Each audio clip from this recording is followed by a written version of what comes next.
Morning Football. This show is like uncomfortable today. No, it's not. This is how it is. No, super uncomfortable today. At JMFB with your tweets. Mike Giardi is in Baltimore ahead of the Ravens and Cowboys. Ravens still recovering from their outbreak of COVID-19. A lot of ins and outs here, up and downs, adversity throughout the season.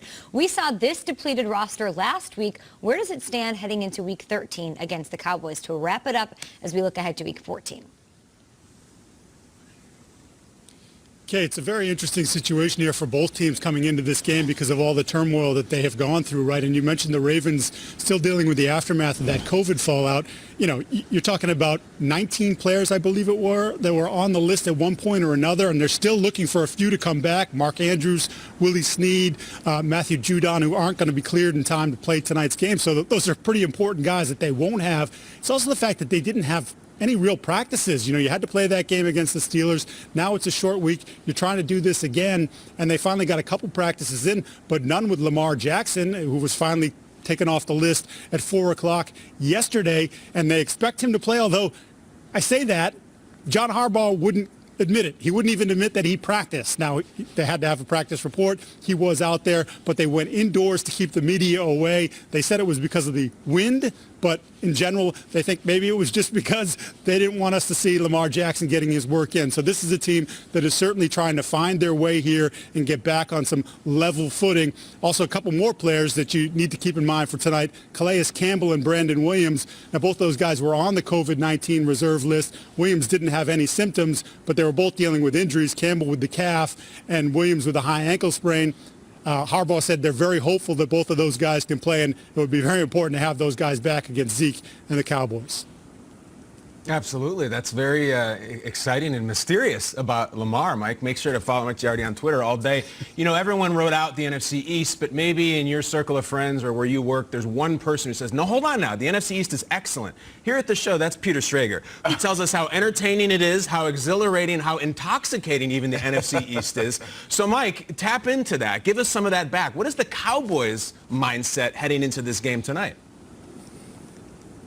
They actually feel like they have plenty to play for. And look, it's obvious that this season has not gone at all the way they planned, whether it's the losses, losing Dak, a ton of injuries on the offensive line. But they're saying, here we are in December, and we still have a chance. Now, I don't know that they expected the Washington football team to win a game last night or the Giants to do the same against Seattle. So they find themselves 2 games out of the race, but they say we can still be part of this. We still have it in front of us, and there's a certain mindset here. You know, they're coming off, obviously, a very emotional couple of weeks with the loss of Marcus Paul, surprisingly, passing at the facility, and they had to deal with the fallout of that, but they said, you know, we're professionals, so we grieve together, and then we have to turn the page, and now we have something to play for, so let's do that together as a group, and let's make something special about this. I talked to Sean Lee on the phone. He said, look, I've been out of the race many times in November, in early November. That's terrible. He goes, despite the way it looks, we're still in it, and we have to feel that vibe and bring that energy tonight.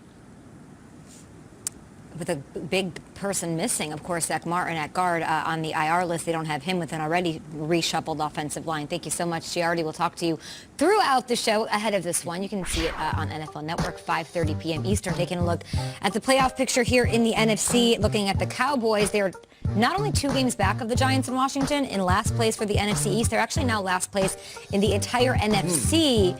Overall, no bueno. The Giants pull up an upset. Washington handled the Steelers.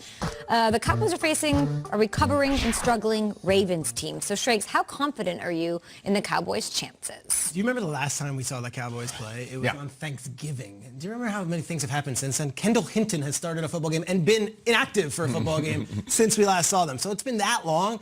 Okay, I think I have to feel confident that this team has the edge against a Ravens team that is battling COVID and played, Wednesday.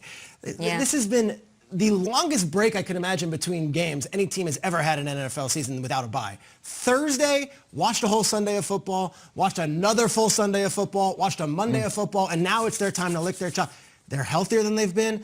And if ever there was a time, it was a week where they watched Washington and the Giants, and even the Eagles put up a good fight against the Packers. The NFC East kind of wake up and say, we're here to, like, this is it. I know he said it the last 12 weeks. This is really it. This is really it. If you lose to this Ravens team coming off the COVID situation, I can't raise my flag for the Cowboys next week. Not only have they watched a couple of teams within the NFC East make plays and big wins, they also been watching the Ravens for a couple of weeks now. Now, if you want to create a game plan, if Mike McCarthy wants to shut the door, Kellen Moore wants to shut the door on all the criticism, go out there with an awesome game plan and show everybody that you can be creative and attack downhill when facing that Ravens defense. Now, when it comes to the game in particular, I think I was a bit dismissive when it came to teams being moved. Teams moving their games, guys getting COVID, and not because COVID doesn't exist, I'm not that guy, but because I feel like there's so many people dealing with real COVID issues, loss of jobs, loss of family members. I'm like, all right, you move an NFL game, a guy gets the sniffles, you're playing football, man, you're a millionaire. I can admit right now I was too dismissive, and it's real. There's something called the COVID fog. If a guy comes down with it and then you ask him to go play a week later, he might be still coming out of that. Now you're talking about the Baltimore Ravens who have dealt with it, a different type of strain. Guys like Calais Campbell coming out and be like, yo, this is real. This is one of the biggest, toughest dudes in the NFL. Saying, look, yo, I was hurting. Yeah. So how is that guy and a bunch of individuals that might be feeling the same way going to play football up against a team that is well-rested, ready to go, and more motivated than ever? So with all that said, it's almost like I feel like the Cowboys are going to win this game versus they have a chance to.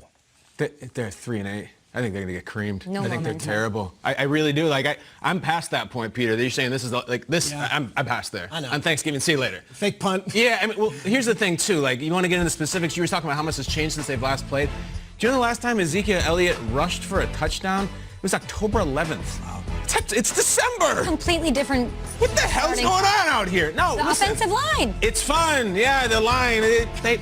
You're over it. It's a very bad team. And listen, I also do follow up, like, if Mike McCarthy, if you're ever going to sink your teeth into something, it's the whole of, like,